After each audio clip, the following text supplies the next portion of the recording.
এ এক আজব জাহাজ নিজে নিজেই ডুবে যায় সাগরের গভীরে, আবার পিঠের উপর বিশাল অন্য আরেক জাহাজ চাপিয়ে ভেসে ওঠে পানির উপর, ছুটে যায় দেশ দেশান্তরে।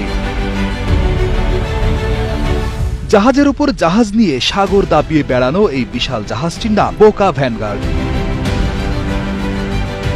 যা পৃথিবীর সবচেয়ে বড় এবং শক্তিশালী সেমি সাবমার্সিবল জাহাজ। কিন্তু পানিতে ভাসমান এত বড় জাহাজ কিভাবে পানিতে নিমজ্জিত হলেও পুরোপুরি ডুবে যায় না? আর কিভাবেই বা একটি জাহাজ বিশাল আকারের অন্য জাহাজ পরিবহন করে? বোকা ভ্যানগার্ড এমন একটি জাহাজ যা তেল এবং গ্যাস রিগ, বিশাল কনস্ট্রাকশন প্ল্যাটফর্ম, অন্যান্য ভারী বোঝা, এমনকি বিশাল আকৃতির জাহাজ পরিবহনের জন্য ব্যবহৃত হয়। এই জাহাজের কাজ হল অন্য জাহাজ বা প্ল্যাটফর্মগুলোকে তাদের গন্তব্যে পৌঁছে দেওয়া। বোকা ভ্যানগার্ড জাহাজের সবচেয়ে চমকপ্রদ বৈশিষ্ট্য হল এটি একটি পানিতে ভাসমান জাহাজ হয়েও জাহাজ বা বিশাল কনস্ট্রাকশন প্ল্যাটফর্ম পরিবহনের জন্য আপনা আপনি পানির নিচে প্রায় 16 মিটার বা 52 ফুট পর্যন্ত ডুবে যেতে পারে। বিশাল এই জাহাজের নিমজ্জন প্রক্রিয়া অত্যন্ত চমকপ্রদ এবং বিজ্ঞানসম্মত।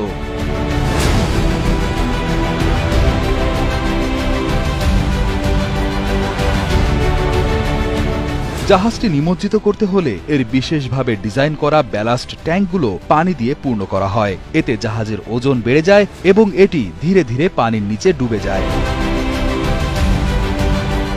একবার জাহাজটি সম্পূর্ণ নিমজ্জিত হলে ভারী বোঝা যেমন তেলের রিগ, বড় কনস্ট্রাকশন প্ল্যাটফর্ম বা অন্য কোনো বড় জাহাজ বোকা ভ্যানগার্ডের পাটাতনের ওপর তোলা হয়।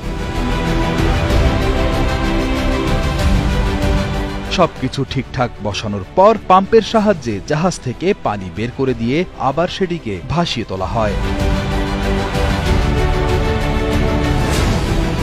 তবে এখন প্রশ্ন আসতে পারে, লোহার তৈরি বিশাল এই জাহাজ পানির নিচে পুরোপুরি নিমজ্জিত হলেও কেন ডুবে যায় না? বিজ্ঞানের এক বিস্ময়কর অবদান এই বোকা ভ্যানগার্ড জাহাজ। পানিতে ভাসমান বিশেষ এই জাহাজ এমনভাবে ডিজাইন করা হয়েছে যে এটি পানিতে নিমজ্জিত হলেও পুরোপুরি ডুবে যায় না। এই জাহাজের কিছু অংশ সব সময় পানির উপরেই থাকে। এর সেমি সাবমার্সিবল ডিজাইন এমনভাবে তৈরি করা হয়েছে যাতে জাহাজের ডেকের উপরের অংশ এবং নির্দিষ্ট বয়া অংশ পানির উপরে থাকে। এটি জাহাজকে ভারী বোঝা তোলার পরেও স্থিতিশীল থাকতে সাহায্য করে এবং নিরাপদে চলতে সহায়তা করে।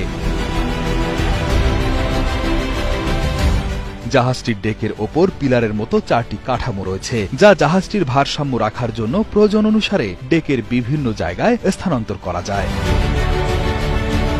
এগুলো মুভেবল পিলার নামে পরিচিত। ডকওয়াইজ নামক একটি ডাচ কোম্পানির মালিকানাধীন এই জাহাজটি দক্ষিণ কোরিয়ার স্যামসাং হেভি ইন্ডাস্ট্রিজের নির্মিত।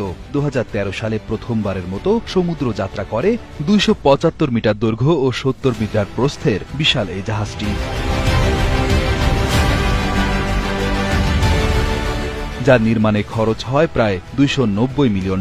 শুধুমাত্র বোকা ভ্যানগার্ডই নয়, ব্লু মার্লিন এবং ব্ল্যাক মার্লিন নামে আরও 2টি বিখ্যাত সেমি সাবমার্সিবল জাহাজ রয়েছে ডকওয়াইজ কোম্পানির, যা একই রকমভাবে পানির নিচে ডুবে গিয়ে অন্য জাহাজ বা পণ্য পিঠে তুলতে পারে। বোকা ভ্যানগার্ড শুধু একটি জাহাজ নয়, এটি আধুনিক প্রযুক্তির একটা বিস্ময়কর উদাহরণ। এর সেমি সাবমার্সিবল ডিজাইন এবং কার্যক্ষমতা একে বিশ্বের অন্যতম গুরুত্বপূর্ণ জাহাজগুলোর মধ্যে স্থান দিয়েছে।